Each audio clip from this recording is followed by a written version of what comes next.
Ito ang aking minahal sa unang taon. Napakinggan ng musika, hindi nagkataon. Dahil sa mga awiting napakinggan ko noon, kaya na-inspira sumulat ng awitin ko ngayon.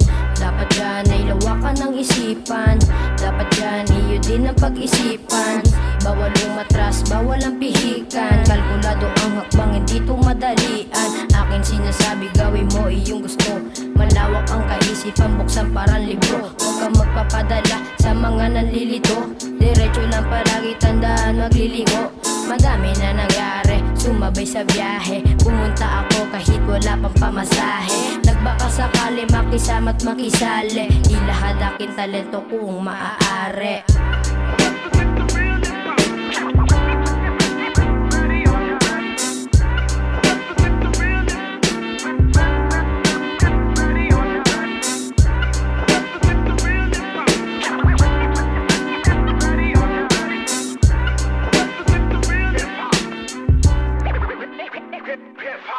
Sariling pandama pinapalawak, bigyang halaga yan, di pansing hindi pahawak. Sa pihiyang positibo yan aking pinapalawak. Sa mundong napakadaya at sobrang napakalawak, gusto sumahin ay ilang libong kilometro. Ang lalakbayin upang makapunta dun sa sentro. Kaalaman ng gabay tulay sa aking pagkatuto. Ukol sa pagkamali, maling landas ang tinutungo. Kamalayan ng siyang nagtuturo sa akin kung anong dapat bang dapat yung tahakin. Kung nadapa na noon, huwag kang mahiyan subukin. Pangunawa na ligtas, taglay na para sa atin. Madami na nangyari, huwag kang magpatangay. Sabayan mo lang yung agos nang hindi ka malumbay. Kaagapay mo ako, kapwa mo ligaw na magbibigay ng tubig kapag ikay nauuhaw.